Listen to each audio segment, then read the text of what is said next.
Donc, je pense que dans la dernière vidéo, nous avons effectué une animation de translation. Ok. Euh, alors, pour finir en fait avec les animations web, parce qu'il n'y a pas grand chose à dire dessus en fait. Pour finir avec les animations, sachez que je peux utiliser plusieurs propriétés en fait dans l'animation. Par exemple, ici, je peux définir ce qui va se passer lorsque mon animation arrive à 25%. Ok. Jusque-là, on a utilisé le from. N'oubliez pas que le from, ça correspond à 0% et le tout correspond à 100%. Et donc, entre les deux, je peux ajouter des pourcentages. Je peux dire à 25% ce qui doit se passer, à, à 75%, qu'est-ce qui va se passer, ainsi de suite. Par exemple, ici, je veux dire à 25%, la couleur doit passer au rouge.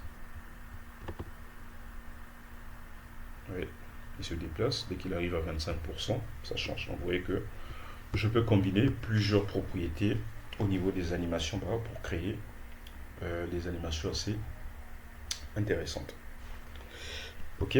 Donc je pense que pour le principe, vous avez compris le principe. Ok.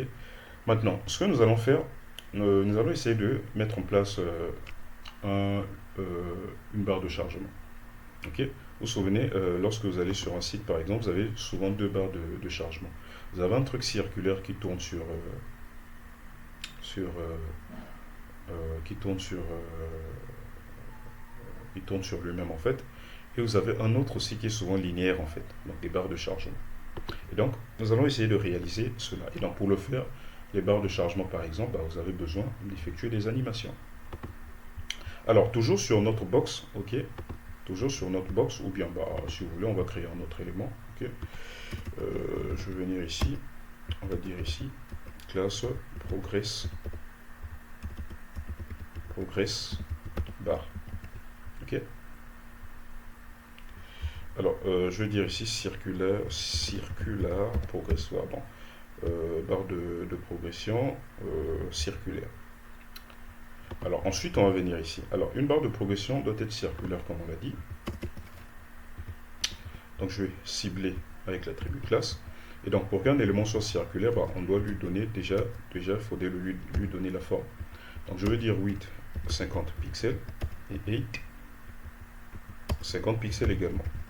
Ensuite, on va simplement utiliser la propriété border reduce à 50% et on va attribuer des bordures.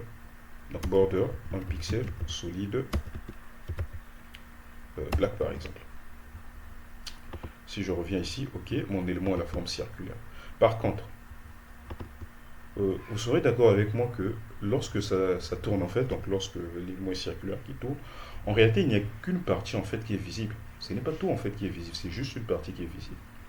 Et donc plutôt que d'afficher toutes les bordures, on va simplement dire border left. Ok, voilà, border left, donc il n'y a plus qu'une partie qui est visible. Et on va donc gérer l'animation. Donc ici on va dire @keyframe rotate, ok. Et donc on va dire from, on va dire quoi, transform, ok, rotate. Alors on va dire à 0 degré, donc sa position de départ, ok, to transform, toujours rotate, on va dire à 360 degrés par exemple, pour qu'il fasse un tour complet. Ensuite ici je vais simplement dire animation, on va dire quoi, rotate pendant une seconde. Voilà, le timing, on va dire linéaire, donc il doit conserver la vitesse. Donc là, il ne se passe rien du tout. Ah, pourquoi je passe rien en fait? D'accord, d'accord, d'accord. Attendez, est-ce que c'est un mot-clé réservé? Donc from, donc de 0 degré à 360 degrés. Je vais essayer de mettre indefinite. Voilà. Voilà. Donc c'est parce que je ne l'avais pas défini à indéfini en fait. Donc du coup, euh, lorsque l'élément faisait la rotation, en fait, c'est comme s'il n'y avait rien. Donc, vous voyez que là, notre élément est en train de circuler, de tournoyer. Voilà. Donc là, vous avez l'exemple concret d'une circular bar. Donc le fait que je n'avais pas mis un définite en fait et que l'animation était sur une seconde, donc on ne voyait pas vraiment ce déplacement-là.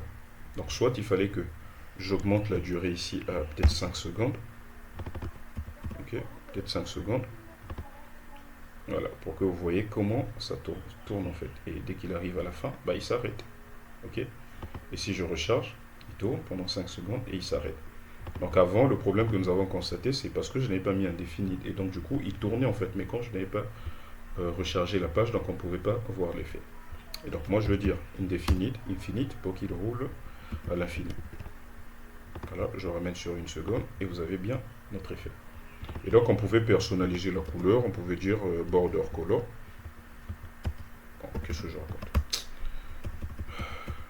Ok, je pouvais venir ici au lieu de black, on va dire par exemple cornflow. Voilà, ça change de couleur.